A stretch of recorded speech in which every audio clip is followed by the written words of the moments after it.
Welcome to FIH Hockey Monthly. This month we're off to Mönchengladbach to find out which teams reserve their place for the 2012 Olympics from the Euro Hockey nations.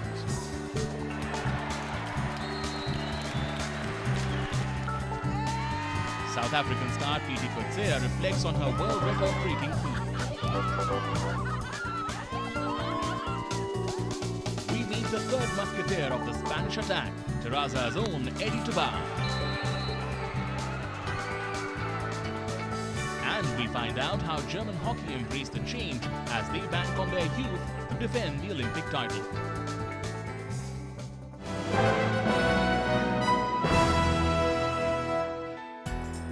The FIH has decided to move the FIH Champions Trophy from India to New Zealand. The world governing body cited the ongoing problems in the governance of hockey in India as the reason behind its decision. As a result of the venue change, New Zealand will now replace India in the participation list. India have been handed invitation to take part in the FIH Champions Challenge 1 in South Africa in November. India put the omission from the FIH Champions Trophy behind them to win the inaugural Men's Asian Champions Trophy in Ordos, China. India edged out arch rivals Pakistan in a nerve-jangling penalty shootout 4-2 after the match finished goalless in regular and extra time. A good start for India's coach Michael Nobbs, who tasted success with the team in his very first assignment. Malaysia pipped Japan for the bronze, while host China finished last. Chinese women, though, fared much better than their male counterparts, finishing with a silver in the Women's Asian Champions Trophy. Korea won the gold after edging out the host nation 5-3 in an 8-goal thriller. Japan won the bronze ahead of India in the 4th place. South African men's team edged past Egypt by a solitary goal to win the African Olympic qualifier in Bulawayo, Zimbabwe. The South African women's team too sealed their Olympic qualification, thrashing Kenya 5-0. Ghana took the bronze in both the men's and women's events.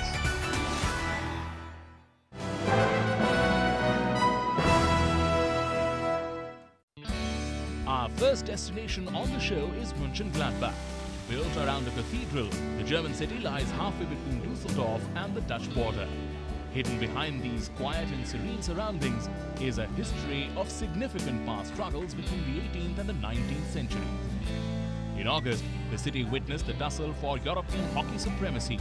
The iconic Warsteiner Hockey Park was the chosen venue to host the Euro Hockey nations, and at stake were the spots for next year's London Olympics. This is how the tournament shaped up after the initial stage. Spain were the surprise toppers of Pool A ahead of the favourites, the Netherlands.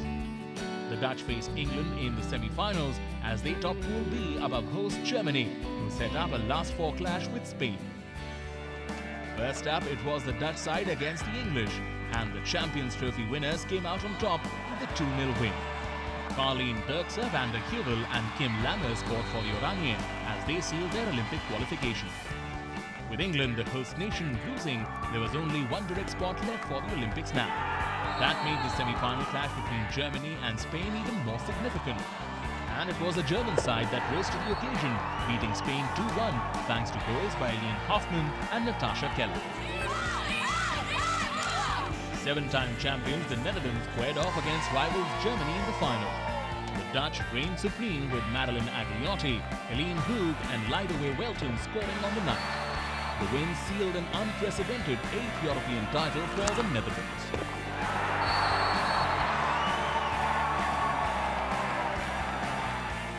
England claimed their 5th bronze medal after beating Spain 2-1. Azerbaijan and Italy were relegated. In men's, Germany began the quest for their 7th European crown by topping Pool A with 9 points, while Belgium stunned Spain to qualify for the semis. The Netherlands were dominant in Pool B, winning all their 3 matches, as England with 6 points faced Germany in the last 4. Their Olympic qualification already guaranteed, host Germany flexed their attacking muscle against England in the semi-final. Philipp Zeller, Oscar Dieker and Oliver Kahn scored for the hosts to seal their place in the final.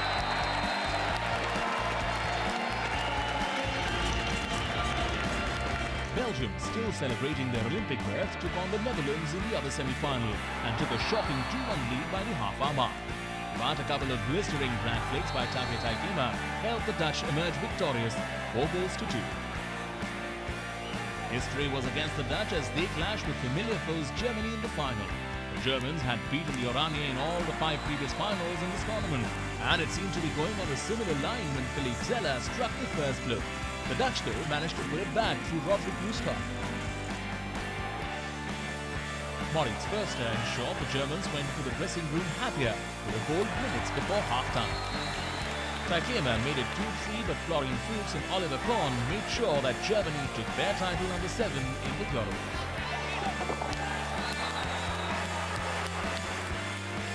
So this is how the final standings shaped up.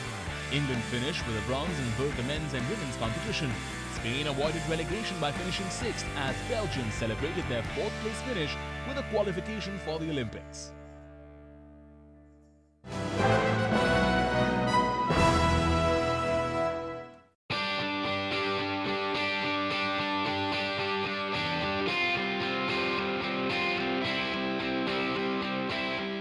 Some names in hockey are synonymous with goals. Pietie Coetzee is one such name in women's hockey. Her conversion rate of nearly a goal every game has made this South African fearless. Coetzee broke Natalia Krashnikova's long-standing record of 220 goals during the FIH Champions Challenge 1 in Dublin this June. The prolific striker set the new benchmark in the women's game by smashing 4 past the USA. I think I'm very blessed in a sense. I'm very proud. I don't know, it's just something that comes natural, and I really enjoy scoring goals. So I'm happy with that. The rousing reception given by her teammates also matched the occasion. I'm certainly part of a very special team at the moment, and yeah, we spoke a little bit about perhaps doing a special celebration, but we got carried away more in the tournament and the game itself, so that didn't happen. But after the game, they had made t-shirts for us, for themselves and for me, and it's just the way that all happened was really special. It's an amazing achievement, and we knew it would happen here at this event. She's scoring a goal a game. And the team is incredibly proud to most of the players to have played with Pietie. She's stayed out for 5 years. So no, it's huge for the team and for the country actually. Had she not taken a 5-year sabbatical to study emergency medicine, Coetzee could have smashed the record many years back. The 33-year-old though doesn't regret making that decision. I actually to an extent feel that it was easier the second time around than the first. I've changed some physicality for myself. I think I'm in much better shape now than I was before, so that made it much easier for me to come back. To pick up the game, yeah, it took 2 or 3 months. Even the first 2 tournaments, Commonwealth Games and World Cup, I didn't feel very comfortable playing, but I knew it would just take some time to get over that initial hurdle. Now I'm starting to feel a little bit more comfortable and I can do things with ease. So hopefully I can just build on that. Coetzee's journey towards her record-breaking feat started almost 16 years ago, when a girl from Bloemfontein became the youngest player to represent South Africa. A talented swimmer in her school days, Coetzee made a splash in the international hockey arena when she topped the goal-scoring charts in the 2002 World Cup in Perth. She was also named the South African Player of the Year twice as hockey became her life. It becomes an identity. It's who I am. It's what I do. It's what I love doing. All my friends are related to hockey. My future is, you know, hockey. What I've been given in life, opportunities. It's all related to hockey. And I think when people play hockey, they know that, you know, the game gives you a tremendous amount. And I'm just certainly very, very privileged that it's brought me this far. I'm blessed. I'm really happy. Coetzee has given her fans abundant joy with a plethora of goals. But the moment that stands out for her doesn't include even a single goal of her own.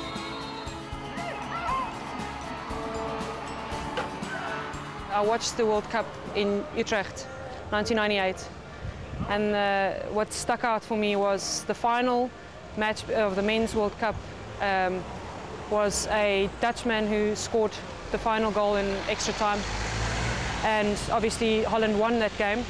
The Spanish defender went and picked out the ball out of the net and after the game brought it to, I think it was Thierry de Nooijer. It still to this day gives me goosebumps, because a moment like that just signifies what the game actually brings for many people. Friendship, you know, honour, and yeah, enjoyment really. The South African hockey icon also belongs to a rare breed of players who can double up as short corner specialists even as they leave the forward line. Now most of the drag flickers are coming from people who play at the back, who have a high overhead. And if you have a high overhead, you have a higher percentage possibility of starting to be a drag flicker. And I think Pietie was one of the innovators many years ago who saw this and decided that she would start that. So I think she was one of the first in women's hockey to actually become a drag flicker. Coetzee's contribution to women's hockey has put her on a pedestal that anyone will find really hard to match.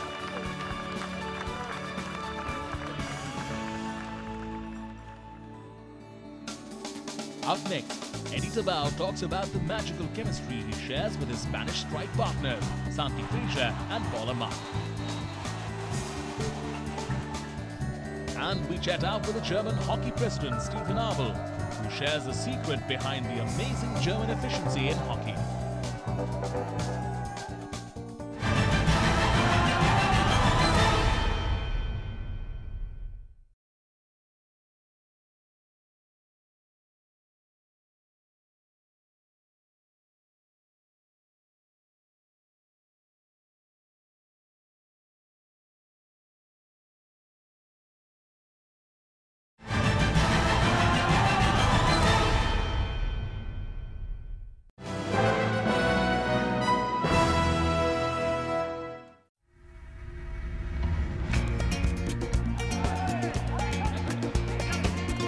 Fabregas back to Paul Amat. Oh, what a finish!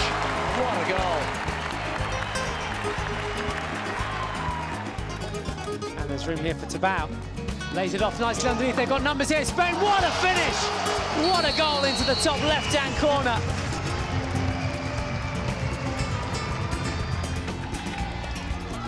Tabau. Edward Tabau has time for the shot and gets it. What a fantastic individual effort. Bueno, la verdad es que nos hemos juntado una generación muy buena. We have assembled a good generation of forwards. I believe in the past few years, Santi, Paul and I have made our attack very attractive and set an example for youth in our country and abroad by producing magic in the attack. World hockey benefits if the forwards score a lot of field goals. But the role of the defense and the midfield are also significant. The success of the team, though, is more important than that of any individual. Las individualidades cuestan un poco más.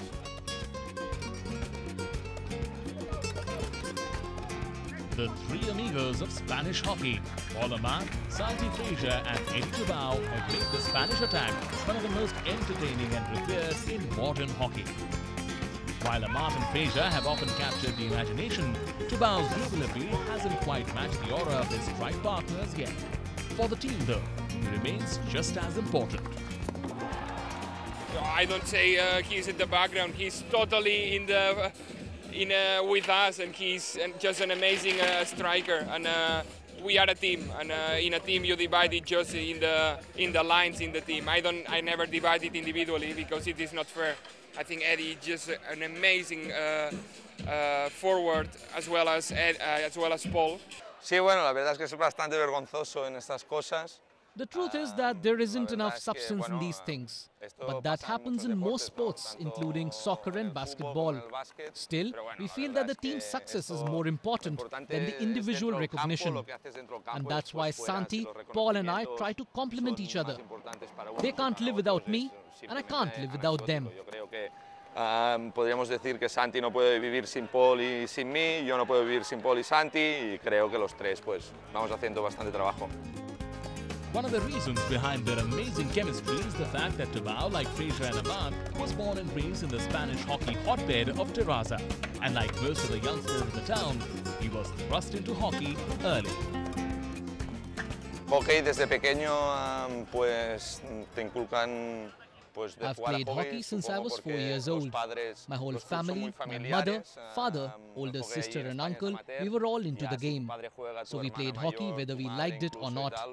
And if it didn't work for us, we try other sport. Tienes que jugar, te guste o no, después si te gusta sigues y si no, pues vas a probar otros deportes.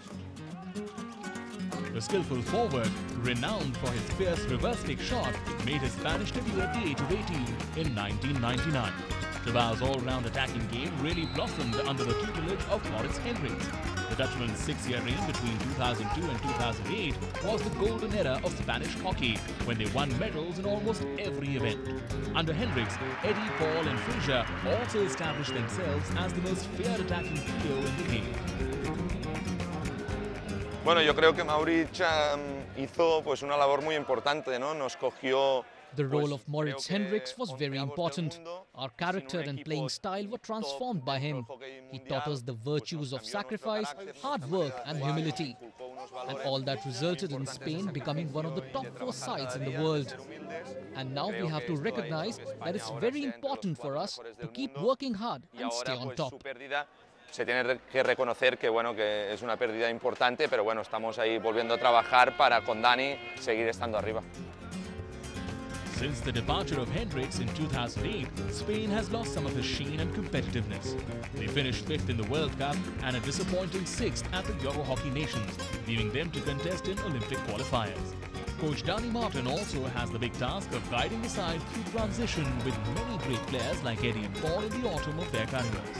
The new generation, although promising, seems a long way away from matching the results of the golden generation. Bueno, yo creo que es muy complicado volver a juntar una generación así, ¿no? I think it will be hard to bring together such a golden generation again. After London 2012, there will be some changes to the side, since some of us will obviously leave. I think ours has been a noteworthy generation. Another such is probably several years away. Es una generación que sin uno pues se nota mucho y creo que encontrar otra generación española así va a costar unos años. First, though, the silver medalists from Beijing will have to qualify for London after missing the direct route. For that to happen, Eddie and his 2 amigos will have to recreate the magic we all know they're capable of.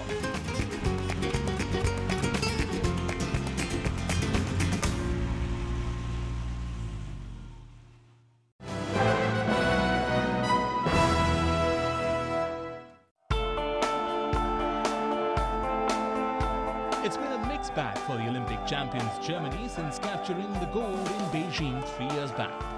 While they're still the dominant force in indoor arena, their impact in the outdoor game has been dwarfed to a certain extent by the all-conquering Australians. The men's team, though, put their recent disappointments behind them by claiming an unprecedented 7th European title in August. We have been very lucky over the last 10 years. We have won almost every title.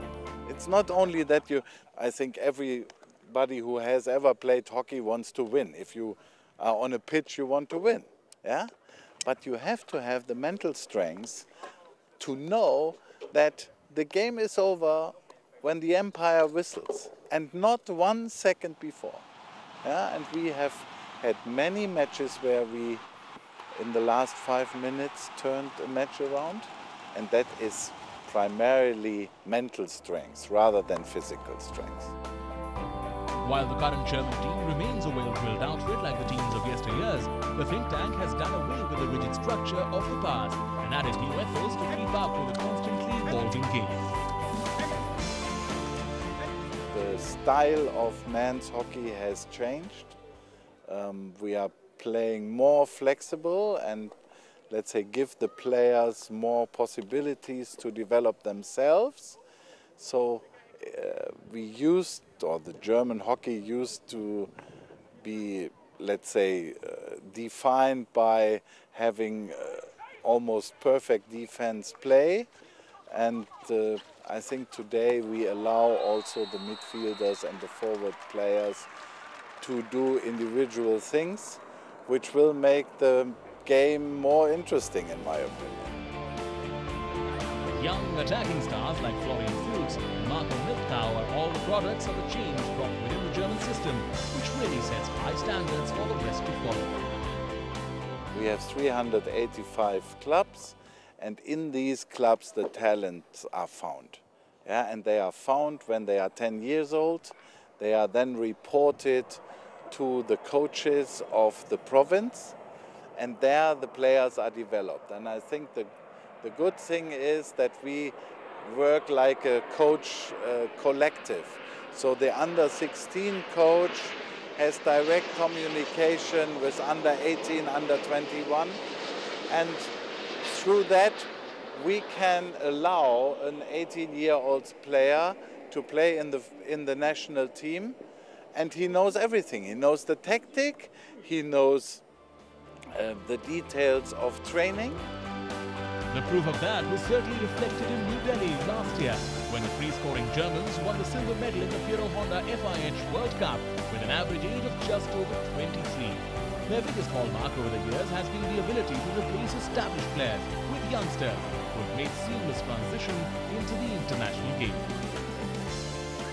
The detail in which player situations are discussed, the detail to which each player can also, let's say, analyze himself and say what he could do better, is probably part of it. It's such a fast game that you have to have a system in order to be able to succeed.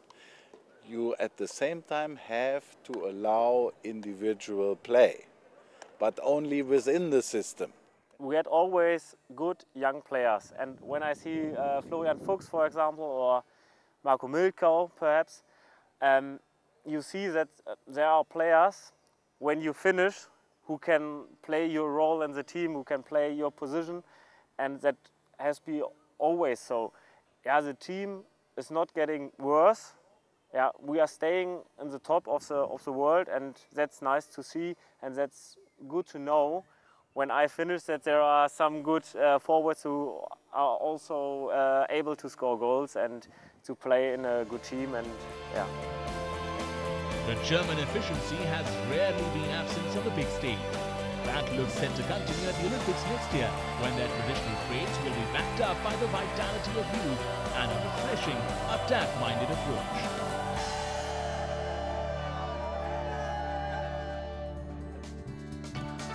That's all in this edition of FIH Hockey Monthly.